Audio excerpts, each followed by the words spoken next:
মুসলমানের আসল শক্তি হলো আল্লাহর উপর তাওয়াক্কুল। মুসলমানের আসল শক্তি হলো আল্লাহর উপর বিশ্বাস। যখন মুসলমান আল্লাহর উপর থেকে বিশ্বাস স্থাপন দূর করে ফেলবে, তখনই তাদের উপর অত্যাচার আর নির্যাতন নেমে আসবে। চিল্লা বলেন ঠিক কিনা?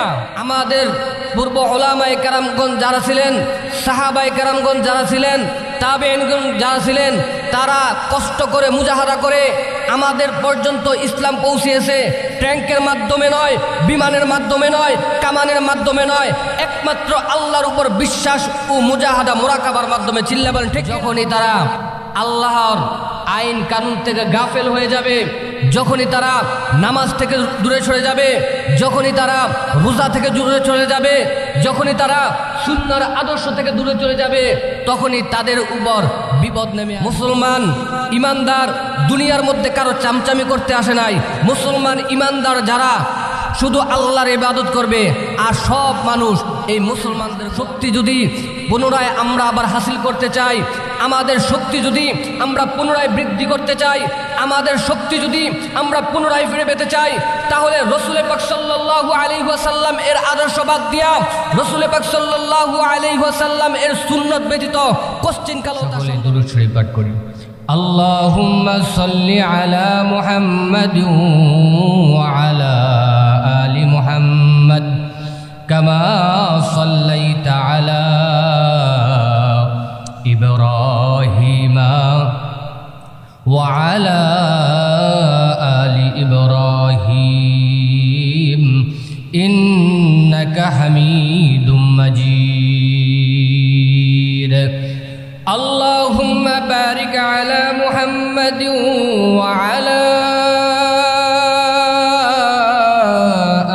আলি মুহাম্মাদ কামা বারাকতা আলা ইব্রাহিম ওয়া আলা আলি ইব্রাহিম ইন্নাকা হামিদুম মাজিদ।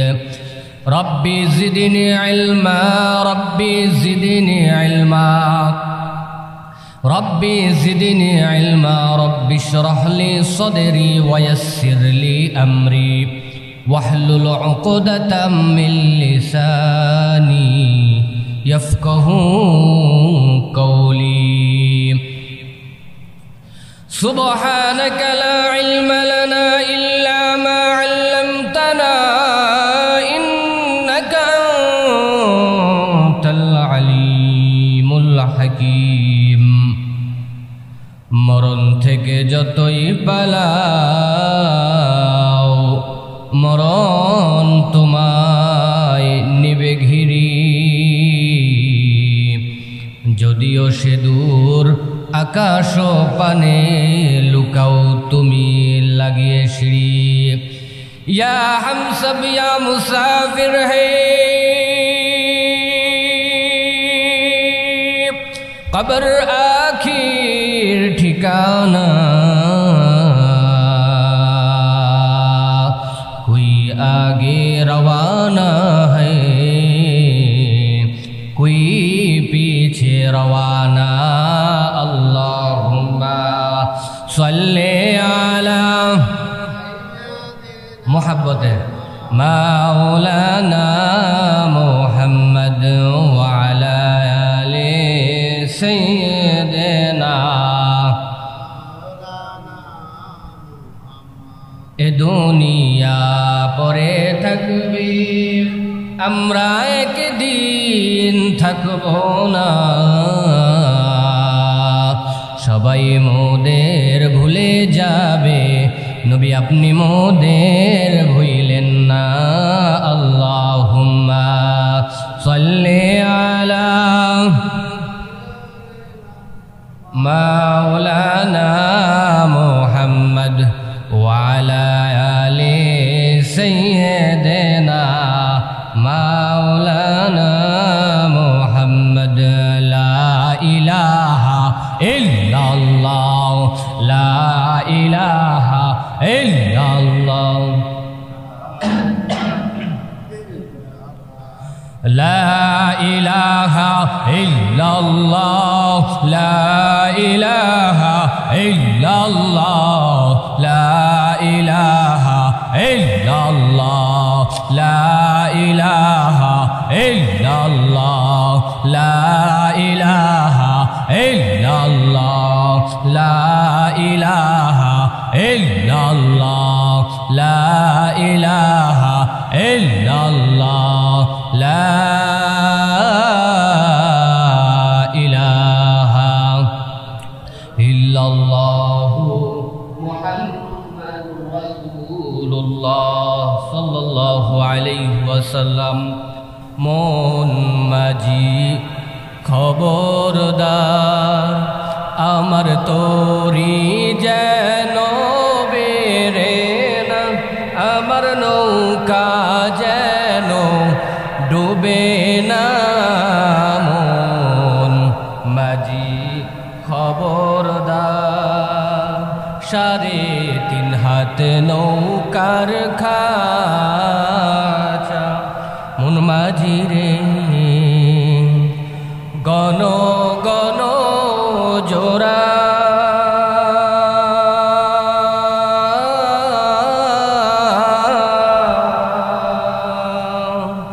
3.5 হাত নৌকার খাঁচা মন মাঝি রে ঘন ঘন জোড়া।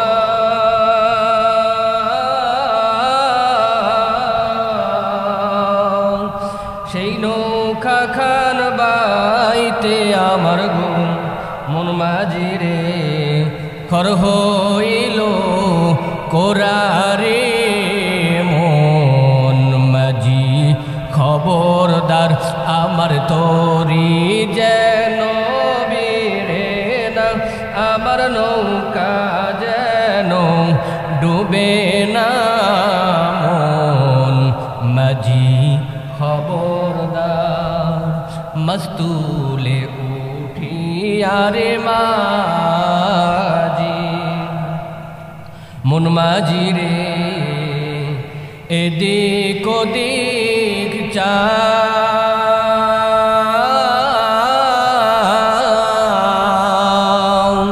মস্তুলে উঠিয়ারে মাঝি মন মাঝি রে এদিক ওদিক চা।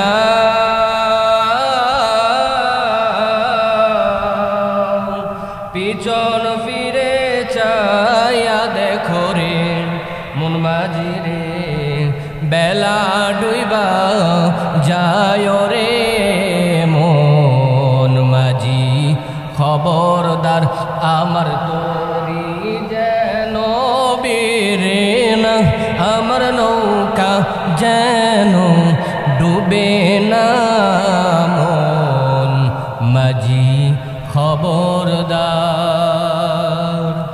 আল্লাহ পাকের দরবারে লক্ষ কোটি শুকরিয়া যে মহান রব্বুল আলামিন অত্যন্ত দয়া করে মায়া করে আল্লাহ পাকের ঘর পৃথিবীর শ্রেষ্ঠতম জায়গা মসজিদে আসবার বসবার এবং আমাকে আমলের নিয়তে ইখলাসের সহিত কিছু কথা বলবার এবং আপনাদেরকে শুনবার মতো তৌফিক ধৈর্য হিম্মত যে রব্বে কারিম দান করেছেন, সেই রবের দেওয়া জবান দিয়ে, সেই রবের দেওয়া শক্তি দিয়ে, সেই রবের শেখানো কালিমা সকলেই শুকরিয়া জ্ঞাপন করি বলি আলহামদুলিল্লাহ।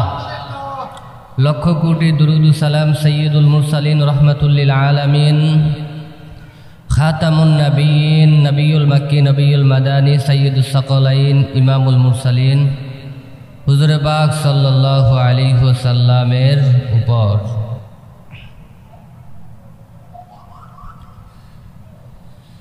আল্লাহ পাক রব্বুল আলামিনের শুকরিয়া বেশি বেশি করা চাই। আল্লাহ পাক রব্বুল আলামিনের ইবাদত বেশি বেশি করা চাই, কারণ দুনিয়ার মধ্যে সবাই চিরকাল থাকবে না, ঠিক না? এই জন্য ইবাদতের প্রতি আমাদের আগ্রহ সৃষ্টি করা, ইবাদতের প্রতি নিজের মনকে ধাবিত করা, ঠিক না মুহতারাম হাজরিন? কারণ আজকে মরলে কালকে 2 দিন, বাড়িঘর আত্মীয় স্বজন সব কিছু আমাদেরকে ছেড়ে দিতে হবে, চিল্লায় বলেন ঠিক কিনা? মুহতারাম হাজরিন, ইবাদত করলে আমাদের কি হবে? ইবাদত করলে আমাদের কি উপকার হবে? আল্লাহ পাক রব্বুল আলামিন দুনিয়ার মধ্যে মানুষ সৃষ্টি করেছেন। দুনিয়ার মধ্যে আসার পর সবাই সবার কর্মের মধ্যে ব্যস্ত, ঠিক কিনা? সবাই সবার কর্মের মধ্যে ব্যস্ত। কেউ এই কাজ করে, কেউ সেই কাজ করে, সবাই নিজেকে নিয়ে ব্যস্ত। কিন্তু একমাত্র মুসলিম জাতি, একমাত্র ইসলামের অনুসারী যারা, তারাই আল্লাহ পাক রব্বুল আলামিনের ইবাদত করবে এবং এটাই তাদের সৎকর্ম এবং এটাই তাদের আসল কর্ম। চিল্লায় বলেন ঠিক কিনা? আজকে আপনি কর্ম করেন কিসের জন্যে? আপনার শক্তি বৃদ্ধি পাওয়ার জন্য, ঠিক না? আপনি যদি কর্ম না করেন আপনার টাকা উপার্জন হবে না, আর আপনি টাকা উপার্জন ছাড়া, টাকাবিহীন আপনাকে সমাজের কোনো মানুষ মূল্যায়ন করবে না, ঠিক কিনা? কথা ঠিক না? সুতরাং কর্ম, শক্তি, টাকা এসব কি একটা শক্তি, কিন্তু মুসলমানের আসল শক্তি কি টাকা? না। মুহতারাম হাজরিন, মুসলমানের আসল শক্তি টাকা না, মুসলমানের আসল শক্তি হলো ঈমান। কি? মুসলমানের আসল শক্তি হলো ঈমান। মুসলমানের আসল শক্তি হলো আল্লাহর উপর তাওয়াক্কুল। মুসলমানের আসল শক্তি হলো আল্লাহর উপর বিশ্বাস। যখন মুসলমান আল্লাহর উপর থেকে বিশ্বাস স্থাপন দূর করে ফেলবে, তখনই তাদের উপর অত্যাচার আর নির্যাতন নেমে আসবে। চিল্লা বলেন ঠিক কিনা? এই জন্য বিশ্বাস স্থাপন করতে হবে কার উপর? আল্লাহর উপর। কথার মধ্যে একটু সবাই মনোযোগ দিয়ে খুব ভালো করে বোঝার চেষ্টা করবেন। কাফের বেঈমান যারা আছে তাদের কাছে অর্থ সম্পদের অভাব নাই, কথা ঠিক না? তারা বিমান বানায়, ট্যাঙ্ক বানায়, রকেট বানায়, কামান বানায়, বানায় কি বানায় না? কিন্তু মুসলমান এই দিক দিয়া দুর্বল বললেই চলে, কথা ঠিক না? মুহতারাম হাজরিন, আমাদের পূর্ব উলামায়ে কেরামগণ যারা ছিলেন, সাহাবায়ে কেরামগণ যারা ছিলেন, তাবেঈনগণ যারা ছিলেন, তারা কষ্ট করে মুজাহাদা করে আমাদের পর্যন্ত ইসলাম পৌঁছিয়েছে। ট্যাঙ্কের মাধ্যমে নয়, বিমানের মাধ্যমে নয়, কামানের মাধ্যমে নয়, একমাত্র আল্লাহর উপর বিশ্বাস ও মুজাহাদা মুরাকাবার মাধ্যমে। চিল্লা বলেন ঠিক কিনা? সুতরাং আল্লাহর উপর বিশ্বাস, আল্লাহর উপর ঈমান, আল্লাহর উপর তাওয়াক্কুল, এটা একটা কিসের নাম? পাওয়ারের নাম। কিসের নাম? যখনই তারা আল্লাহর আইন কানুন থেকে গাফেল হয়ে যাবে, যখনই তারা নামাজ থেকে দূরে সরে যাবে, যখনই তারা রোজা থেকে দূরে চলে যাবে, যখনই তারা সুন্নাহর আদর্শ থেকে দূরে চলে যাবে, তখনই তাদের উপর বিপদ নেমে আসবে। মুসলমান ইমানদার দুনিয়ার মধ্যে কারো চামচামি করতে আসে নাই। মুসলমান ইমানদার যারা শুধু আল্লাহর ইবাদত করবে, আর সব মানুষ এই মুসলমানদের গোলামি করবে। অতীতে আপনি তাকাইলে দেখবেন এটাই ছিল, ঠিক না? অতীতে এটাই ছিল। কিন্তু যখনই মুসলমান আল্লাহর উপর তাওয়াক্কুল বাদ দিয়ে দিছে, যখনই তারা ওই কাফের বেঈমানদের মতো দুনিয়ার মধ্যে ডুবে গেছে, তখনই এই মুসলমান শক্তিহারা হয়ে গেছে। এই জন্য আমাদের শক্তি যদি পুনরায় আমরা আবার হাসিল করতে চাই, আমাদের শক্তি যদি আমরা পুনরায় বৃদ্ধি করতে চাই, আমাদের শক্তি যদি আমরা পুনরায় ফিরে পেতে চাই, তাহলে রাসূল পাক সাল্লাল্লাহু আলাইহি ওয়াসাল্লাম এর আদর্শ বাদ দিয়া রাসূল পাক সাল্লাল্লাহু আলাইহি ওয়াসাল্লাম এর সুন্নাত ব্যতীত কোশ্চিন কালেও তা সম্ভব হবে না। চিল্লা বলেন ঠিক কিনা?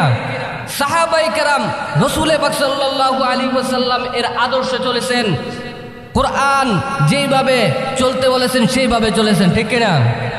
আমরাও যদি রাসূল পাক সাল্লাল্লাহু আলাইহি ওয়াসাল্লাম এর আদর্শ অনুযায়ী চলতে পারি, আমাদের উপর রহমত নাজিল করবেন কে? মুহতারাম হাজরিন, খুব ভালোভাবে খেয়াল করবেন। আল্লাহ পাক রব্বুল আলামিন বলেন, ওয়ামা মিন দাব্বাতিন ফিল আরদি ইল্লা আলাল্লাহি রিজকুহা। জলে এবং স্থলের মধ্যে যত সৃষ্টিজীব আছে, সমস্ত সৃষ্টিজীবকে রিজিক দেন কে? আল্লাহ পাক রব্বুল আলামিন বলেন, জলে এবং স্থলের মধ্যে এমন কোন সৃষ্টিজীব নাই যেই সৃষ্টিজীবকে আল্লাহ পাক রব্বুল আলামিন অন্ন দেন না, আল্লাহ পাক রব্বুল আলামিন খাবার দেন না, আল্লাহ পাক রব্বুল আলামিন রিজিক দেন না। সুতরাং রিজিক দেওয়ার মালিক কে? আরে ভাই, আপনি আল্লাহ পাক রব্বুল আলামিনের উপর তাওয়াক্কুল রাখেন, আপনি আল্লাহ পাক রব্বুল আলামিনের গোলামি করবেন, গোটা জাতি আপনার গোলামি করবে। চিল্লায় বলেন ঠিক কিনা? কিন্তু যখন আপনি আল্লাহর দেওয়া রিজিক এর উপর বিশ্বাস স্থাপন করতে পারবেন না, নিজের বাপদুরি নিজে করবেন, দুনিয়ার মধ্যে মগ্ন হয়ে যাবেন। আল্লাহ বলে তোর চেষ্টা তুই নিজেই কর, ঠিক কিনা? এই জন্য আল্লাহর উপর যদি তাওয়াক্কুল রাখতে পারি, তাহলে আল্লাহ পাক রব্বুল আলামিন আমাদেরকে উত্তম রিজিক দিবেন কি দিবেন না? এটা কার কথা? আল্লাহ পাক রব্বুল আলামিন নিজের কথা। মুহতারাম হাজরিন, খুব ভালোভাবে বুঝবেন, আমার নবী সাল্লাল্লাহু আলাইহি ওয়াসাল্লাম ইসলাম প্রচারের কাজ করেছেন। আমার নবী অনেকের কাছে ইসলামের দাওয়াত নিয়ে গেছেন, অনেকে এই দাওয়াত পাইয়া ইসলাম গ্রহণ করেছেন।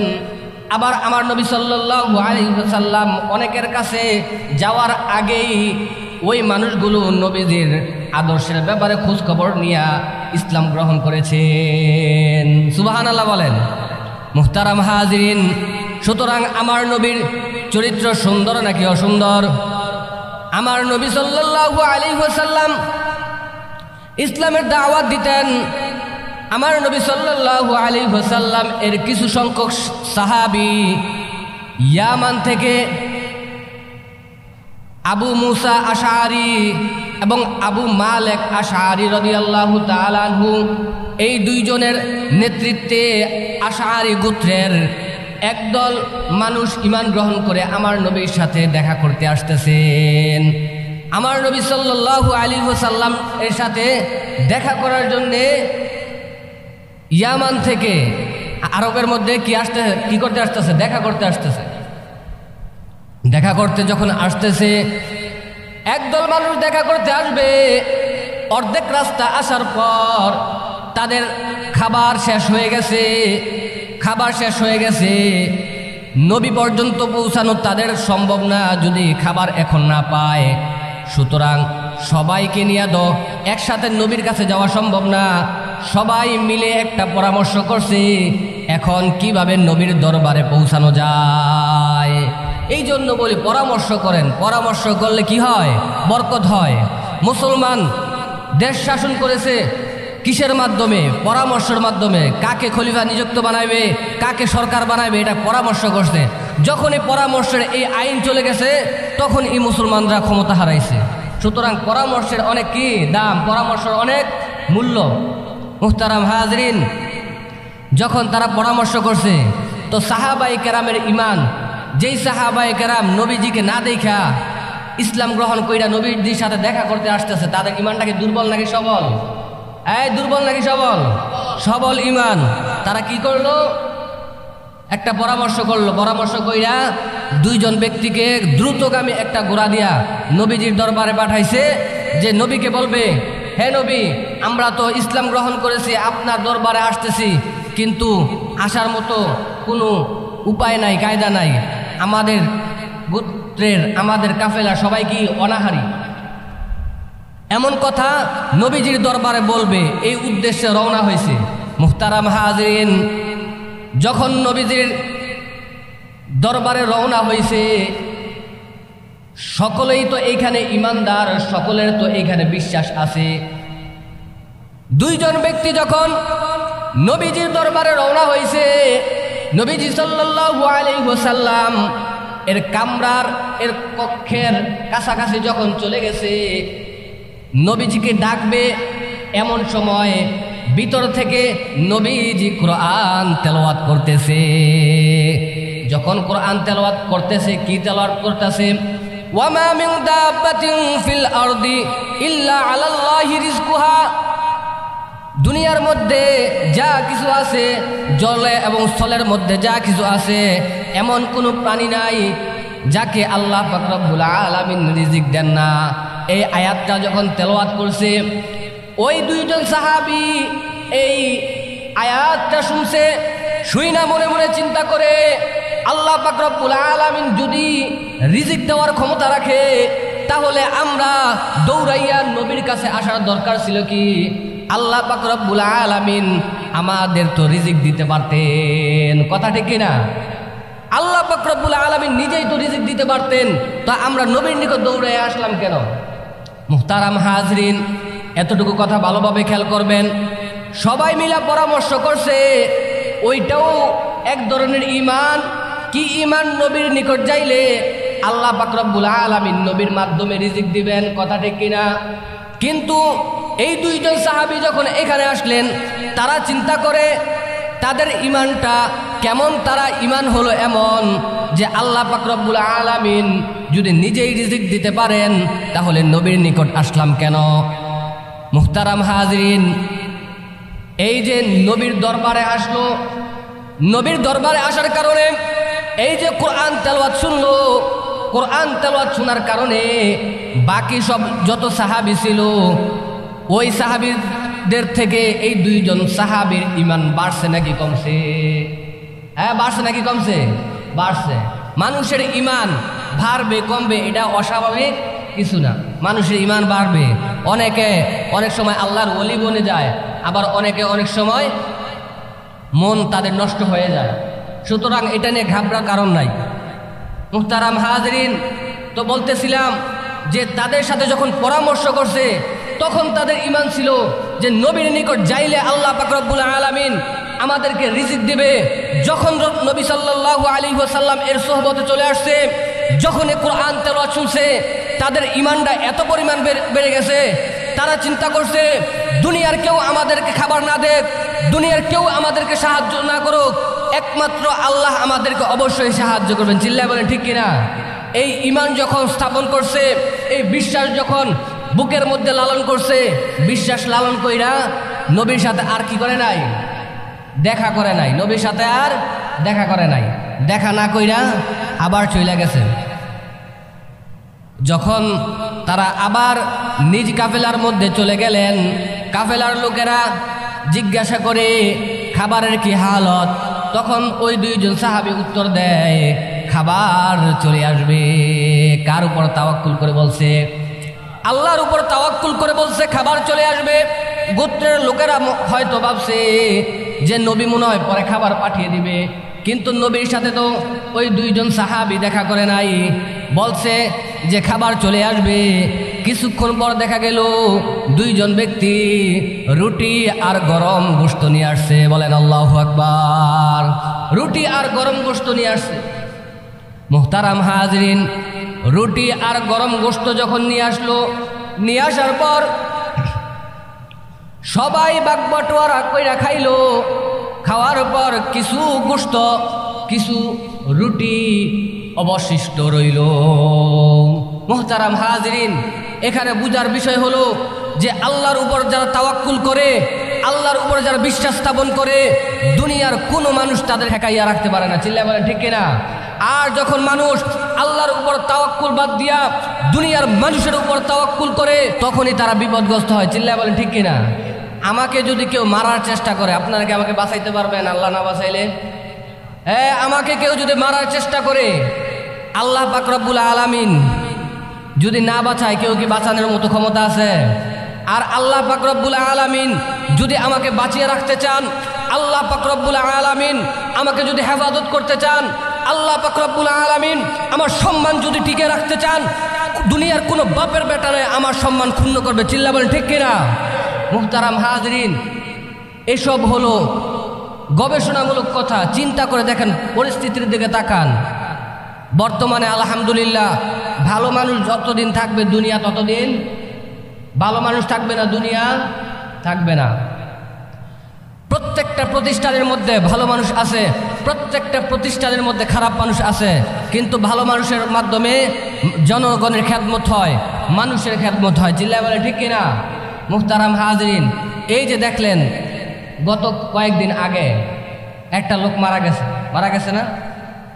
তো এই লোকটা আমি যতটুকু জানি, চলতে গিয়া চলাফেরা করার ক্ষেত্রে অন্তত নিজের সাথে 10 জন লোক লাগতো। কয়জন লোক রাখতো?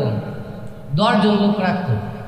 আবার 10 জন আমার আর আপনার মতন এত দুর্বল মানুষ না, সবল মানুষ, দেখতে উঁচা লম্বা, তাদেরকে আপনাদের মতো 3-4টারে একাই ফেলাই দিবে, এমন 10 জন মানুষ সাথে রাখতো। কিন্তু এই 10 জন মানুষ সাথে থাকা সত্ত্বেও ওই লোকটা কিন্তু বাঁচতে পারে নাই। কথা ঠিক না? কিন্তু আপনি এদিক দিয়ে আবার তাকান, যাদেরকে আল্লাহ পাক রব্বুল আলামিন ইজ্জত দিতে চান, যাদেরকে আল্লাহ পাক রব্বুল আলামিন সম্মান দিতে চান, তাদেরকে আল্লাহ পাক রব্বুল আলামিন কোনো গার্ড ছাড়াই বাঁচাইতে পারে। চিল্লায় বলেন ঠিক কিনা?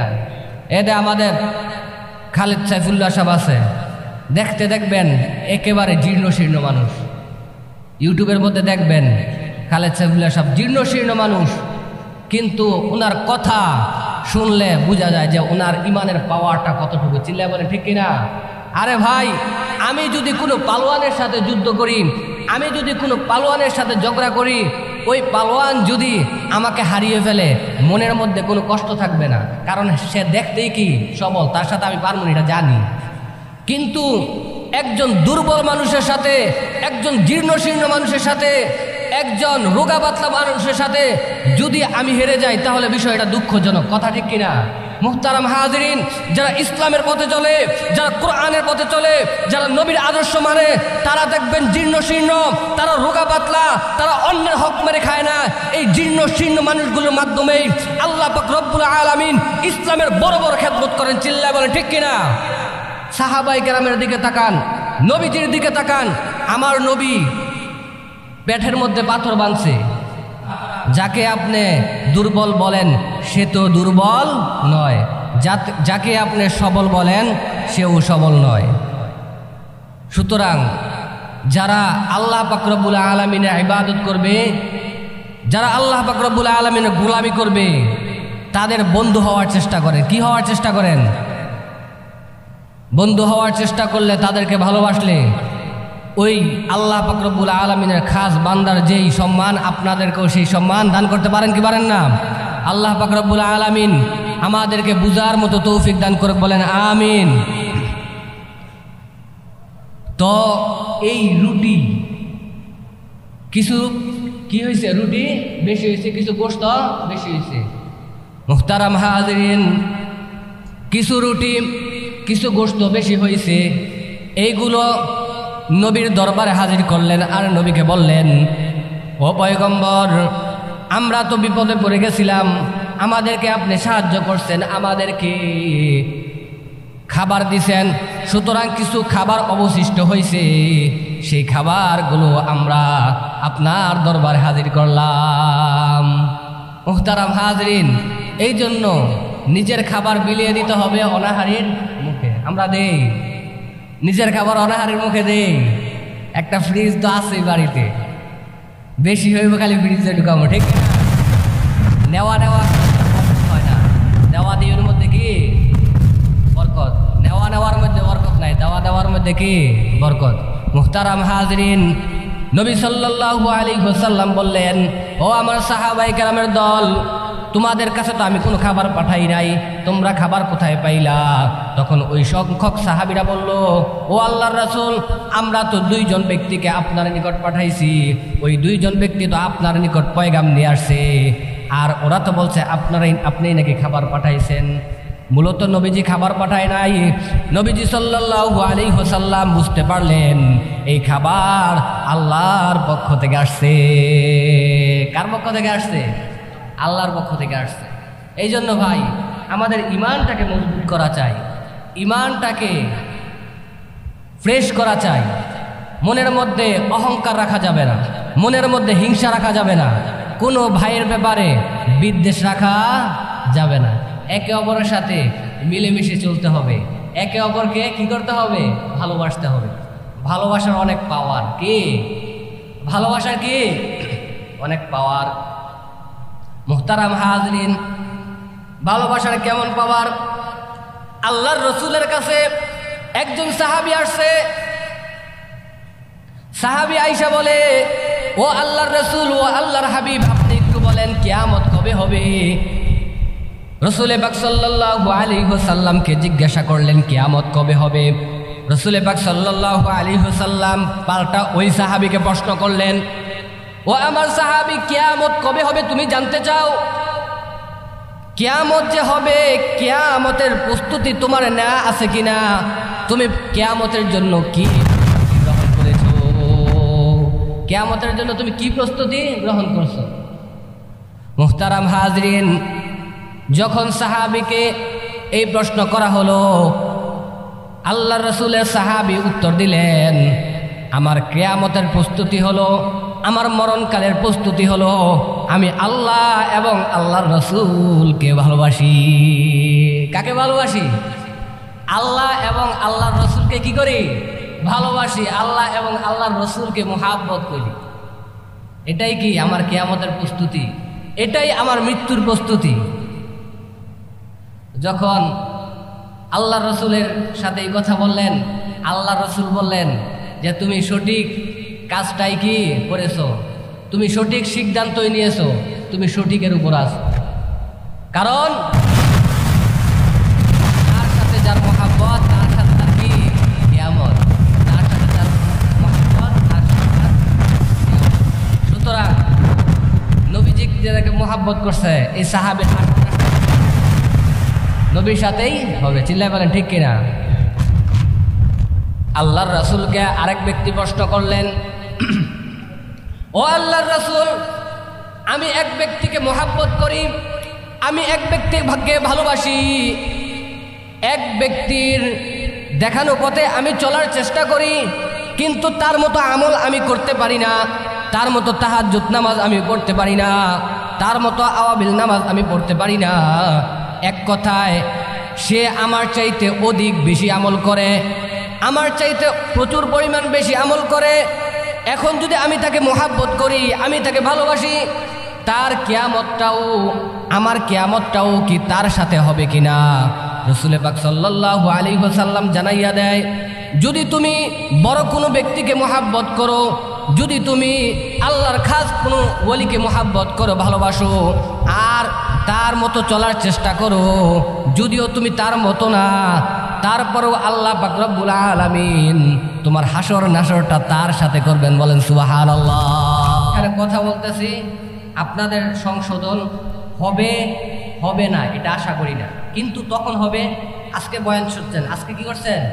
বয়ান শুনছেন। আজকের বয়ানটা আপনি এক সপ্তাহ পরে বালিশের মধ্যে মাথা লাগায় চিন্তা করছেন, এক সপ্তাহ পরে আপনার বয়ানের তাসির হবে।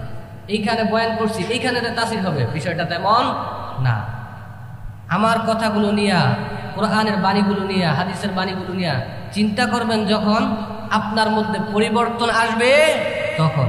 এই জন্য আপনারা এখন যে পরিবর্তন হইবেন এটা আশা রাখি না, কিন্তু অন্তত আদব রক্ষার্থে কথাগুলো মনোযোগ দিয়ে শ্রবণ করার চেষ্টা করেন। তো বলতেছিলাম, ভালোবাসার অনেক দাম, অনেক পাওয়ার।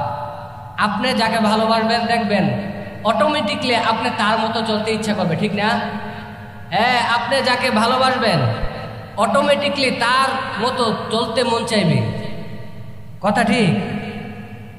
এই জন্য একজন আলেমের তুলনায় একজন আমজনতা দিনের লাইনে তুলনামূলকভাবে বেশি কে চলে?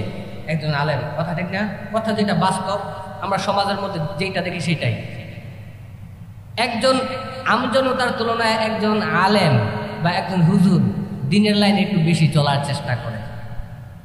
মুহতারাম হাজরিন, আপনি যাকে মোহাব্বত করবেন তার সাথে আপনি জান্নাতে থাকবেন, সে আপনার সাথে থাকবে না, আপনি তার সাথে থাকবেন, ঠিক আছে? যদি আপনার নিজেকে জান্নাতি মানুষ মনে হয়, তাহলে আপনি কোনো আলেমকে অথবা হুজুরকে গিয়ে বলেন যে, হুজুর আমি কিন্তু জান্নাতি মানুষ, আমাকে মোহাব্বত করেন। কি করেন? বললেন। আর যদি মনে করেন যে না, আমার তেমন আমল নাই, তাহলে হুজুরকে মোহাব্বত করতে শিখেন, হুজুরকে ভালোবাসতে শিখেন, হিংসা রাখেন, বিদ্বেষ রাখেন। মুহতারাম হাজরিন, তো বলতেছিলাম ভালোবাসার অনেক দাম, ভালোবাসার অনেক পাওয়ার। তো ভালোবাসাটাকে সবাই সব খাতে ব্যয় করতে পারে না, সবাই সঠিক পন্থায় ব্যয় করতে পারে না, চিল্লা বলে ঠিক কিনা? ভালোবাসা ভুল জায়গায় ব্যয় করার কারণে, ভুল জায়গায় ভালোবাসা করার কারণে অনেক সময় সে ক্ষতিগ্রস্ত হয়, চিল্লা বলে ঠিক কিনা? আর আল্লাহ এবং আল্লাহর রসুলকে ভালোবাসার কারণে, নবীকে ভালোবাসার কারণে, আলেম ওলামাদেরকে ভালোবাসার কারণে, নবীকে ইজ্জত করার কারণে, নবীর প্রতি প্রেম মোহাব্বত করার কারণে দুনিয়ার কোনো বাতিল শক্তিকে পরোয়ার করার সময় তার থাকে না, চিল্লায় বলেন ঠিক কিনা? এই জন্য ভাই ভালোবাসতে শিখো। আমি একটা হকের কথা বলবো, আপনার মনের মধ্যে একটা চাপ সৃষ্টি হয়ে যাবে। কি সৃষ্টি হয়ে যাবে? চাপ সৃষ্টি হয়ে যাবে। এটা করতাম, এটা করলে তো আমার সমাজের মানুষ আমার 10 জন বিরোধী চলে যাবে। আমাকে তো সবাই এমন বলবো তেমন বলবে। এটা কেন জানেন? কারণ আপনার দ্বীনের প্রতি ভালোবাসা নাই, আপনার আল্লাহর প্রতি ভালোবাসা নাই, রসুলের প্রতি ভালোবাসা নাই। এই জন্য আল্লাহর প্রতি রসুলের প্রতি ভালোবাসা ঢুকান, দেখবেন দুনিয়ার কোনো মোহ আপনাকে আল্লাহর রসুলের কোরআনের আইন থেকে কি করতে পারবে না? বিচ্ছিন্ন করতে পারবে না। যারা আল্লাহর রাস্তায় যুদ্ধ করে তারাও তো আমাদের মতো মানুষ, ঠিক না? তারপরেও তারা হুমকি দুমকিকে ভয় পায় না কেন? কারণ তারা ভালোবাসে কাকে? ছেলে মেয়েকে ভালোবাসে। আপনি যত বুঝান না কেন, হ্যাঁ বলবো বিচার মানি, তাল গাছ কি আমার এটাই লাগবে। এটা কিসের কারণে? সে ভালোবাসাটা সঠিক খাতে ব্যয় করতে পারে না। চিল্লে বলে ঠিক কিনা? এই জন্য ভাই ভালোবাসার অনেক দাম। মুহতারাম হাজরিন, তো ব্যক্তিগতভাবে আমি শান্তিপ্রিয় মানুষ এবং চেষ্টা করি মুরব্বীদের সাথে পরামর্শ করে চলার। আপনারা মুরব্বীদের সাথে পরামর্শ করবেন। আপনার যদি মনে হয় যে আমার চাইতে একজন জ্ঞানী আছে, তার সাথে পরামর্শ করবেন। নিজেকে সবচেয়ে বড় জ্ঞানী মনে করার কোনো অপশন নাই। মুসা আলাইহিস সালাতু ওয়াস সালাম নিজের সবচাইতে জ্ঞানী মনে করছিল। ওনার চাইতে জ্ঞানীকে আল্লাহ পাক রব্বুল আলামিন দেখাইয়া দিছে, ঠিক কিনা? খিজির আলাইহিস সালাতু ওয়াস সালামকে দেখাইয়া দিছে। সুতরাং নিজেকে জ্ঞানী মনে করার কোনো কারণ নাই। আর বলছিলাম নেওয়ার মধ্যে কোনো বরকত নাই, দেওয়ার মধ্যে কি বরকত। আমি যদি আপনার থেকে দেন দেন দেন, সবাই যদি দেন দেন করে তাহলে নিবকে, কথা ঠিক না? আর আপনি যদি ইচ্ছাকৃতভাবে দেন তাহলে এটার মধ্যে বরকত আছে নাকি নাই? হ্যাঁ আছে নাকি নাই?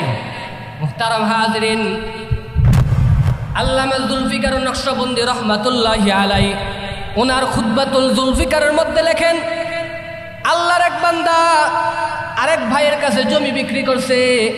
জমি বিক্রি করার পর সে জমিটা ক্রয় করছে একটা ঘর নির্মাণ করার জন্যে। যখন ঘর নির্মাণ করবে ওই জমিটা খনন করছে। খনন করার পর একটা স্বর্ণের কলস পাইছে। কিসের কলস? স্বর্ণের একটা কলস পাইছে। স্বর্ণের একটা কলস পাওয়ার পর এই মানুষটা চিন্তা করে, আমি স্বর্ণের কলস পাইলাম, এই কলসটা তো আমার না, আমি জমি ক্রয় করছি, কিন্তু এই স্বর্ণের কলস তো ক্রয় করি নাই। সুতরাং যার কাছ থেকে জমি কিনলাম তাকে এই স্বর্ণের কলসটা ফিরিয়ে দেই। সে জমি বিক্রেতার কাছে গেছে, গিয়া বলতেছে, এই নাও তোমার সম্পদ, আমি তোমাকে ফেরত দিয়ে দিলাম।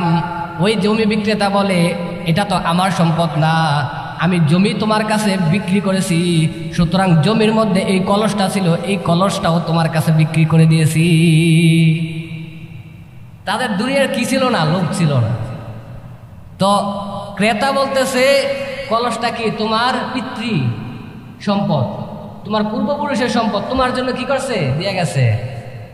আর বিক্রেতা বলতেছে, যেহেতু জমি বিক্রি করে দিছি, কলসও রাখার কোনো অপশন নাই, কারণ জমির মধ্যে গাছ আছে, এই গাছ এখন কার? যে ক্রয় করছে তার, ঠিক কিনা? জমির মধ্যে যা কিছু আছে সবই তো যে ক্রয় করছে তার, চিল্লা বলেন ঠিক কিনা? তো বলতেছে যে সবই তোমার, সুতরাং এই কলস আমি নিতে পারবো না। মুহতারাম হাজরিন, গল্প শুনতে তো ভালো লাগে, গল্প শুনতে তো মজা লাগে, কিন্তু এইখানে একটা শিক্ষণীয় বিষয় হলো, আল্লাহ পাক রব্বুল আলামিন হলেন বিচার দিনের মালিক। আল্লাহ পাক রব্বুল আলামিন দুনিয়ার মধ্যে যাকে যতটুকু সম্পদ দিছেন, যাকে যতটুকু ধনী বানাইছেন, যে যতটুকু টাকার মালিক, যে যতটুকু পয়সার মালিক, এই পয়সা, এই টাকা, এই সম্পদ অক্ষরে অক্ষরে আল্লাহর কাছে হিসাব দেওয়া লাগবে। কি দেওয়া লাগবে? হিসাব দেওয়া লাগবে। সুতরাং এই হিসাবের ভয় তাদের মধ্যে ছিল, এই হিসাবের ভয় কি তাদের মধ্যে ছিল। এই জন্য তারা কি করে নাই? এই সম্পদ নিজের কাছে রাখতে চায় নাই। তারা কি নেওয়া নেওয়া করছে নাকি দেওয়া দেওয়া করছে? আরে তুই নে, আর এখন আরে আমারে দে, চিল্লা বলেন ঠিক কিনা? এই জন্য ভাই মসজিদের মধ্যে তাড়াতাড়ি আসবেন, এদের সময় শেষ, আলোচনার সময় শেষ। আপনাদেরকে বসায় রাখি, এটা আমারও ভালো লাগে না। আরেকটা কথা, আপনার কোরআন হাদিসের কথা বলি, আমি খাই কার ঘরেরটা খাই, যদিও আমার রিজিক আমি খাই, কিন্তু খাই কার ঘরেরটা? আমাদের ঘরেরটা খাই, কথা ঠিকঠাক? হ্যাঁ, আমাদের ঘরেরটা আমি খাই না, আমাদের ঘরেরটা খাই, এটাই বাস্তব। আপনার ঘরের দেখাইয়া আপনার বিরোধিতা করতে ভাই আমারও ভালো লাগে না। আপনার ঘরের দেখাইয়া আপনার বিরুদ্ধে কথা বলবো, আপনি নামাজ পড়েন না আপনার বিরুদ্ধে কথা বলবো, আপনি রোজা রাখেন না আপনার বিরুদ্ধে কথা বলবো, আপনি সুদ খান আপনার বিরুদ্ধে কথা বলবো, এটা ভাই আমারও ভালো লাগে না। তারপরও যতই খারাপ লাগুক বলতে হইবই, কথা ঠিক না? বলবই, যত বাধা আসুক বলবই। কারণ বর্তমান যে সিচুয়েশন, বর্তমান যে আলেম, 95% আলেমের জবাব দেওয়া লাগবে। ইমামতি করাটা এত সহজ না, কাউকে জিনিস নেই এটা। যাই হোক, আমি চাই আমার সমাজটা ঠিক থাকুক, মানুষগুলো নামাজি হোক। প্রত্যেক বৃহস্পতিবারে ইসলাহি বয়ান হবে, কালকে ওইখানে ইসলাহি বয়ান হয়েছে, ঠিক না দাদা? একজন থাকলে একজন নিয়ে আলোচনা করবো। ইসলাহি বয়ানের মাধ্যমে দিনের জং পরিষ্কার হয়। আর শুক্রবারে মেডিসিন একটু ভালো করে দেওয়ার চেষ্টা করবো ইনশাআল্লাহ। আল্লাহ পাক রব্বুল